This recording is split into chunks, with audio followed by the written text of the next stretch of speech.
नाही आपण कालच्या कथेमध्ये वंदन केलेलं आहे. भवानी शंकरम वंदे. भगवान शंकरांना वंदना केली. श्रद्धा विश्वास रूपिनो. श्रद्धा आणि विश्वास. श्रद्धा जर कोण असेल तर पार्वती आई साहेब आहेत आणि विश्वास म्हणजे माझे प्रभू भगवान शंकर आहेत. आणि म्हणून कथा श्रवण करत असताना श्रद्धा असावी लागते आणि विश्वास असावा लागतो. त्याशिवाय ज्ञान पचत नाही. ज्ञान श्रवण करण्याकरता श्रद्धा असावी लागते. गीता उघडून बघा, गीतेमध्ये सरळ सरळ सांगितलं, श्रद्धावान लभते ज्ञानम तत्परम सहेतेंद्रिया. श्रद्धावान लभते ज्ञानम. श्रद्धा असेल तर ज्ञान प्राप्त होतं किंवा ज्ञान पचतं, नाही तर श्रद्धा नसेल तर ज्ञान पचत नसेल. ज्यांच्याकडून आपण ज्ञान श्रवण करतोय त्यांच्यावरती श्रद्धा असायला पाहिजे आणि दुसरा म्हणजे विश्वास असायला पाहिजे. भगवान परमात्म्याने अर्जुनाला गीता सांगितली. का सांगितलं? गीता दुसरं कोणाकडे सांगता आलीच नाही. भगवान परमात्म्याने गीता फक्त आणि फक्त अर्जुनालाच सांगितली. ज्ञानोबराय म्हणतात त्या भगवान परमात्म्याने ही गीता आपल्या आईला सांगावी, आपल्या वडिलांना सांगावी. ज्ञानोबराय तर म्हणतात, जे न संगे माता देवकीसी, जे न संगे पिता वसुदेवासी, जे न संगे बंधू बळीभद्रासी आणि ते गुह्य अर्जुनेशी बोलतो म्हणे. ज्ञानोबराय काय म्हणतात, आजपर्यंत हे गुह्य ज्ञान कोणालाच भगवान परमात्म्याने सांगितलं नाही, ते गुह्य अर्जुनेशी बोलतो. मी तुम्हाला प्रश्न करतो थोडासा. एखादी अंतःकरणातली गुप्त गोष्ट माणूस कोणाला सांगतो? एखादी अंतःकरणातली गुप्त गोष्ट किंवा गुह्य गोष्ट कोणाला सांगतो? जवळच्या माणसाला सांगतो. अगदी अंतःकरणातला असावा लागतो. अंतःकरणातला असेल तरच महाराज काय केलं जातं? ज्ञान सांगितलं जातं, अन्यथा ज्ञान सांगितलं जात नाही. ज्याला ज्ञान सांगायचं आहे त्याच्यामध्ये ज्याला सांगायचं आहे त्याच्या अंतःकरणामध्ये प्रेम असावं लागतं, श्रद्धा असावी लागते. श्रद्धा असेल तरच ज्ञान सांगावं, अन्यथा ज्ञान सांगू नये असं शास्त्र सांगते. भगवान परमात्म्याने अर्जुना सांगितलं, त्यावेळेस अर्जुना सांगितले, अर्जुना तुला वाटत असेल आजपर्यंत हे ज्ञान मी कुणाला सांगितलं नाही, ते ज्ञान मी तुला सांगतोय. याचं कारण तुला सांगतोय. अर्जुना तुला का सांगतोय याचं कारण, पहिलं कारण मला भगवान परमात्म्याने अर्जुनाला दिलं. अर्जुना तुझी जी अंतःकरणाची स्थिती आहे ना, ती स्थिती कशी आहे माहिती का? मुडाहुडी बीज काढले, मग निर्वाळले, भूमी पेरले, ते साडे विखुरून गेले. कोणी काही ज्ञानोबराय म्हणतात, काय सुंदर ज्ञानोबरायची भाषा, थोडस ऐकत नाही. भगवान परमात्मा म्हणतात, जसं आपण पेरणी करण्याकरता जातो ना, शेतकरी आता सर्व शेतकरी पेरणी करण्याकरता जात असताना कोणतंही पीक घेतो, पेरतो का? नाही. काय करतो तो? पेरण्याकरता शेल्क काय करतो? धान्य बाजूला काढतो आणि शेल्क धान्य बाजूला करून तो काय करतो? पेरणी करण्याकरता नेतो. पण डायरेक्ट पेरणी करतो का? नाही. पेरण्याकरता अगोदर काय करावं लागतं? अगोदर जमिनीला काय करावं लागतं? नांगरावं लागतं. नांगरून झाल्यानंतर रोटर मारावं लागतं. रोटर मारून झाल्यानंतर सर्व मारायचं स्वच्छ करावं लागतं आणि स्वच्छ झाल्यानंतर मग त्या जमिनीमध्ये आपण काय करतो? बीजारोपण करतो. ज्ञानोबराय म्हणतात, मुळाभुडी बीज काढले, निर्वाळीले भूमी पेरले. निर्वाळीले म्हणजे काय? स्वच्छ केलेल्या भूमीमध्ये पेरलं जातं, कोणत्याही भूमीमध्ये पेरलं जात नाही. भूमी कशी असावी लागते? निर्वाळलेली असावी लागते. तसं हे अंतःकरण अर्जुना, तुझे जे अंतःकरण आहे ना, हे कसं आहे? निर्वाळलेलं आहे. निर्वाळलेलं, स्वच्छ आहे. आपल्या अंतःकरणामध्ये ज्ञान का पचत नाही? कारण आपल्या अंतःकरणामध्ये अगोदरच घाण आहे. इतकं घाण आहे, इतकी घाण आहे. काम, क्रोध, मद, मत्सर, दंभ, अहंकार हे विकारांनी आपल्या अंतःकरणामध्ये घर केले आणि त्यामुळं आपल्या अंतःकरणामध्ये लगेच ज्ञान पचत नाही. हे काय करावं लागतं? ज्ञान घेण्याकरता अगोदर ही भूमी आपल्या अंतःकरणाची काय करावी लागते? निर्वाळावी लागते, म्हणजे स्वच्छ करावी लागते. आणि ज्ञान त्याच वेळेस मला सांगितलं जातं, अन्यथा ज्ञान पचत नाही. ज्ञानोबराय म्हणतात, तसं अर्जुनाला सांगितलं, तुझी एक तर अंतःकरणाची स्थिती स्वच्छ आहे आणि तुला ज्ञान सांगतो. याचं दुसरं कारण ज्ञानोबराय म्हणतात, दुसरं कारण असं आहे की ज्याला ज्ञान मी सांगतोय ना, किंवा जे ज्ञान मी त्याला सांगतोय त्या ज्ञानाची अवहेलना तुझ्याकडून होणार नाही. आणि म्हणून मी तुला सांगते म्हणजे कारण कोणालाही ज्ञान सांगू नये बरं का. ज्ञान सांगण्याकरता सुद्धा अधिकारी असायला लागतो. शम दम श्रद्धा समाधान तितिक्षा साधन चतुष्टय संपन्न युक्त असावा लागतो. साधन चतुष्टय संपन्न युक्त असल्याशिवाय ज्ञानाचा अधिकारी होत नाही.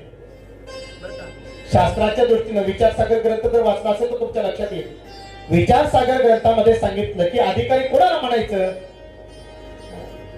त्याच्यामध्ये फार सुंदर चिंतन आणलंय. शम दम श्रद्धा उपरम सदा समाधान आणि तितिक्षा हेही असावं लागतं. वैराग्य असावं लागतं. विवेक जागृत असावा लागतो. त्याच वेळेस मला त्या ज्ञानाचा अधिकारी होतो. कोणालाही ज्ञान सांगता येत नाही. पण ज्ञान सांगत असताना जो ज्ञान घेणार आहे ना त्याच्या अंतःकरणाची स्थिती सुद्धा फार महत्वाची असते.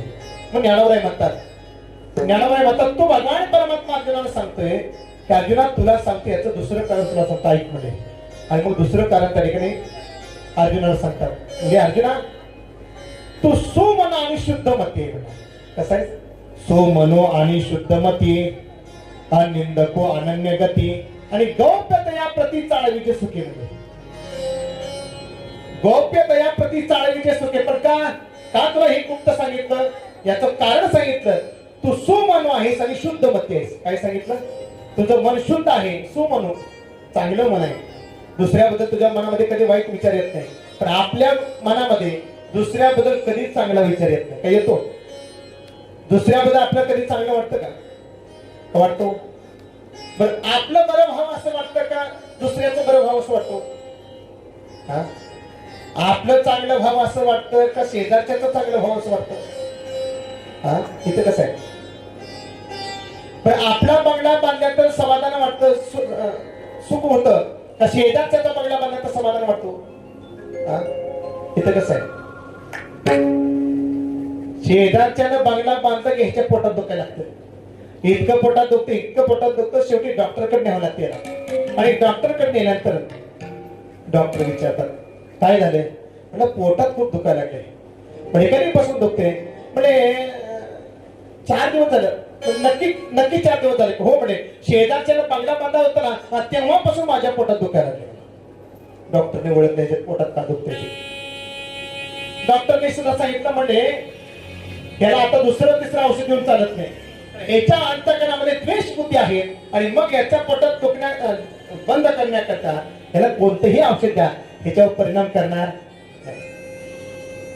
मी तर असं म्हणतो असतो ज्या दिवशी दुसऱ्याचं चांगलं झालं आपल्याला बरं वाटेल ना त्या दिवशी समजावं आपण या जगामध्ये श्रेष्ठ झालो असं म्हणावं. बरं का आज ही मोठी माणसं झालेली दिसत ना. आज श्रेष्ठ माणसं बघतो आपण. आज ज्ञानोबाला किती वर्ष झाली हो 750 वर्ष झाली. तुकोबारायना 450 वर्ष झाली. पण तरीही आपण नाव घेतो का पण ही श्रेष्ठ माणसं आहेत का तर हे स्वतःचा विचार कधी यांनी केला नाही. यांनी समाजाचा विचार केला. मी नेहमी सांगत असतो तुकोबाई सारख्या संतांनी तर जाळोनी संसार पैसो लावली स्वतःचा संसार कधी बघित नाही. पण ज्ञानोबाई सारख्या संतांनी म्हणाल अवघाची संसार सुखाचा करीन आनंद भरीन. तिन्ही लोक स्वतःचा संसार कधी बघित नाही पण जगाचा संसार सुखाचा कसा होईल याचा विचार मात्र संतांनी केला. आणि म्हणून ही माणसं मोठी होतात. आपण काय झालं नुसतं वयानं मोठं झालं.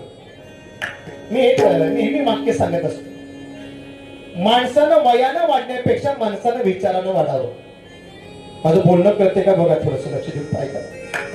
माणसानं वयानं वाढण्यापेक्षा माणसाला विचारानं वाढावं. वयानं वाढणारी माणसं भरपूर आहे. वयानं वाढला की माणूस काय म्हणतात त्याला एखादा वयानं मोठा असेल तर त्याला काय म्हणतात तुला काय म्हणतात. वयानं मोठा झाला की त्याला काय म्हणतात ज्येष्ठ म्हणतात. बरोबर वयानं वाढला की माणूस ज्येष्ठ होतो. पण याच्या पुढे जाऊन सांगू का वयानं वाढण्यापेक्षा माणसाला विचारानं वाढून बघा माणूस श्रेष्ठ झाल्याशिवाय. जी माणसं स्वतःसाठी जगतात ती माणसं फक्त आणि फक्त ज्येष्ठ होतात. पण जी माणसं समाजासाठी जगतात तीच माणसं श्रेष्ठ होतात. स्वतःसाठी जगण्यापेक्षा कधीतरी समाजासाठी जगून बघा. या जगात तुमचं नाव झाल्याशिवाय राहत नाही. वयाने वाढणं म्हणजे मोठा होत नाही म्हणायचं. आज वयाने वाढणारी माणसं भरपूर आहे. 70-80 वर्ष जीवन जातात, पण ज्ञान म्हटलं तर कशाच काही नाही. पण वयाने वाढण्यापेक्षा माणसाला विचारानं वाढून बघावं. नक्की माणूस श्रेष्ठ झाल्याशिवाय राहत नाही.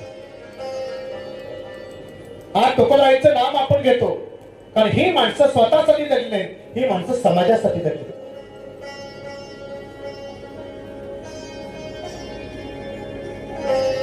पण ज्ञानोबारायांनी सुद्धा सांगितलं की हे ज्ञान कोणालाही सांगितलं नाही. का सांगितलं नाही? कारण अंतःकरण मोठं असावं लागतं, सुमन असावं लागतं आणि शुद्ध मती असावं लागतं. कथा श्रवण करण्याकरता सुद्धा महाराज अंतःकरण पवित्र असावं लागतं, शुद्ध असावं लागतं. आणि शुद्ध अंतःकरणाने जर आपण कथा ऐकली तर नक्कीच महाराज, मी काल सांगितलं, जळती दोषाचे डोंगर, शुद्ध होती नारी नर, गाती ऐकती सादर. हा शब्द फार महत्वाचा आहे बघा. मी आता अगोदर जे सांगितलं आणि या ठिकाणी आलेला शब्द गाती ऐकती सादर, सात आदर. आदरपूर्वक जर आपण कथा ऐकत असेल, जे पवित्र हरिकथा त्यांचे जळती दोषाचे डोंगर म्हणजे इथं आले बघा, त्यांचं काय सांगायचं असते, त्याचं कामच आहे असं म्हणून जर आला असेल तर त्याला ज्ञान प्राप्त होणार नाही. मी एक वाक्य